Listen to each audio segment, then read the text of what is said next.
Pastor na nanggaling po sa Shengtai Life Group. He is an anointed pastor and a man of faith. Let us give a God bless you welcome to Pastor Jeffrey Sikat.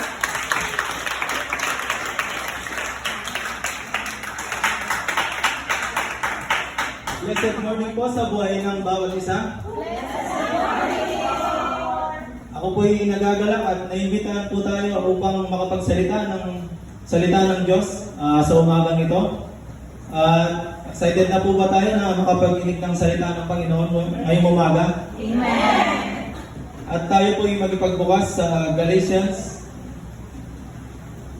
5:22. Sinabi niya dito,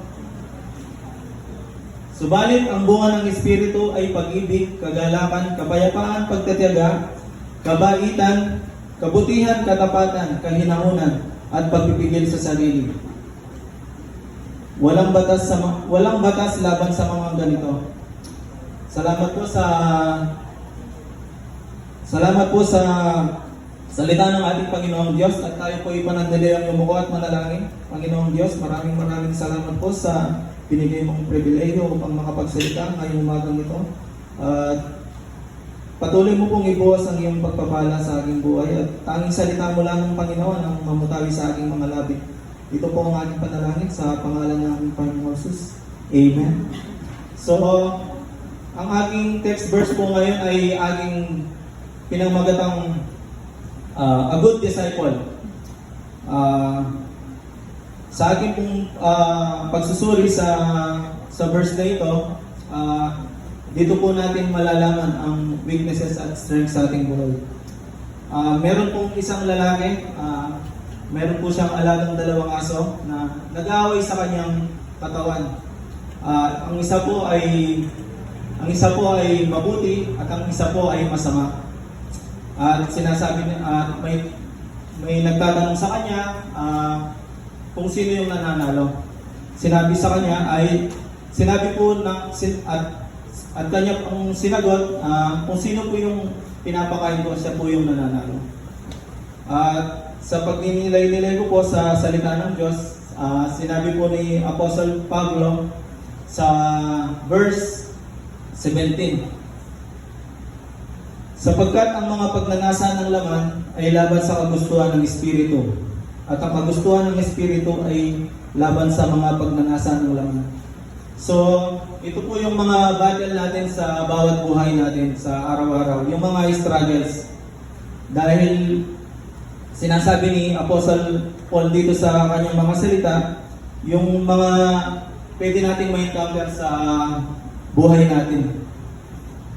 Sinabi niya dito sa verse 19, hindi may kakailang mga gawa ng laman, pagkikiyapit, kahalayan at kalasuhan. So yun po, dito po pumapasok yung mga pornography, pagsasama sa hindi kasal, at kahalayan.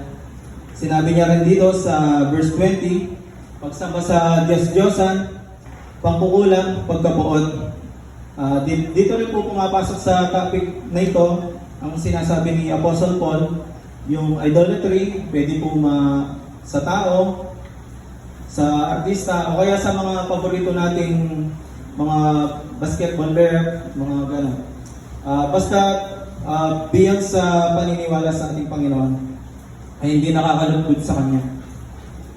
Sinabi niya rin dito ay ang pagkabuod, pag-aaway-aaway, pagselos, pagkagalit, kasakiman, pagkakampi-kampi at pagkabahabahagi, pagkainggit, paglalasing, walang habas na pagsasaya, at iba bang tulad nito.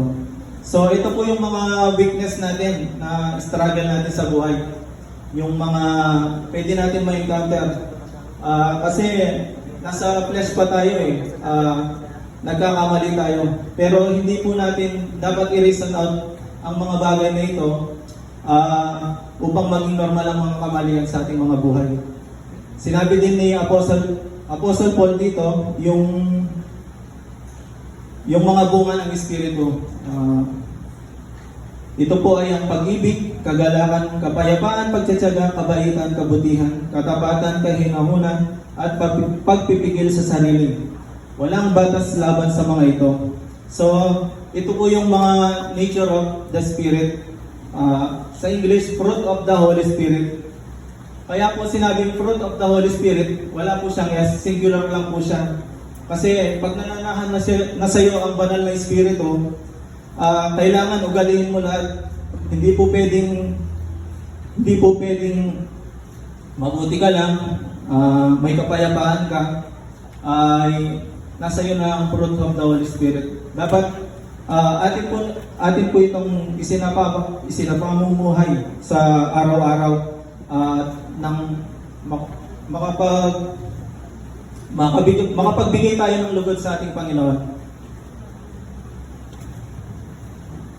Dahil tayo po ay, kahit tayo po ay tagasunod sa Panginoon at tayo po ay nakakilala, hindi po natin maiiwasan ng mga ito. Ang mga tawag ng laman. Kasi nasa katawan pa tayo. Nasa flesh pa tayo.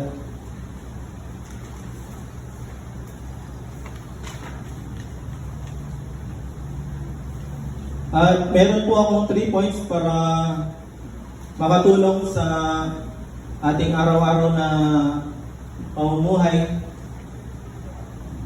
Ang una po ay start your day with a prayer and end it with a prayer. So, sa buhay po ng bawat isa, sino po ang gusto nang magkaroon ng $1 million NT dollars? Amen.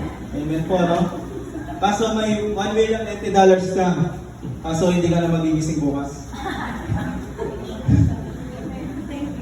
Yun lang. So yun po, ang ibig ko pong sabihin doon, sa bawat pagising po natin ay pasalamatan na natin ang ating Panginoong Diyos.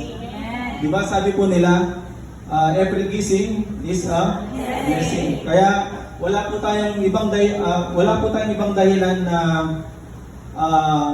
kundi pasalamatan ng Panginoong Diyos sa bawat pagising. Dahil po sa bawat pagising po natin ay walang katumbas na halaga. At ang pangalawa po ay find a friend that will give you the right path. So, importante po yung mga nakakasalamuhan natin araw-araw. Madalas po sa dormitoryo, ayan, baka naliligaw na po tayo. Wag po natin hayaan na sila ang umakay sa atin. Bagkus, tayo po ang umakay sa kanila. At best example po yung mga kapatiran po natin. Ayan, dahil sila po ang best example at sila po ang instrumento ng ating Panginoon upang mapalapit sa Kanya. At ang aking pangatlong point ay learn to say no. Follow the will of the Holy Spirit. Ayan po, no? Kapag nananahan na po ang banal na Espiritu sa atin, meron na pong konsensya o tinatawag nilang conviction. May pipigil sa'yo. Example po, sa trabaho namin, ay sa aming dormitoryo, may nagalok ng alak sa'yo. Madalas sa amin sa Sabado, sigurado may inuman dyan. Pero may magko-convict sa'yo yung Holy Spirit. Huwag kang sumama dyan. Mag-practice ka sa church, parang ganun po. Ayun po. So, sa buhay po ninyo, sa inyong katawan, sino po yung pinapakain natin? At sino po yung nananalo? Yung mabuting aso po ba o yung masamang aso?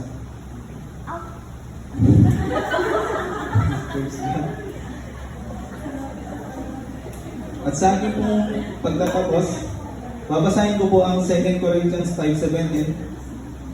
Therefore, if anyone is in Christ, the new creation has come, the old has gone, the new is here.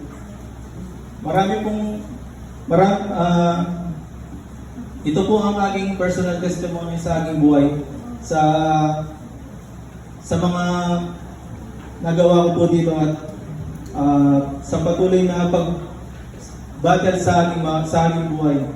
Dahil ang lahat po ng mga nangyari sa aking buhay ay hindi ko po pinlano. Pero praise be to God kasi yung plano ng ating Panginoong Diyos ay napakabuti sa akin. Hindi ko rin po plano na makapagtayo ay tumayo sa harapan ninyo. Ang plano ko lang naman po dito ay mag-ML dahil malakas po ang signal. Pero ang ML po pala ay maglingkod po sa Lord. Amen.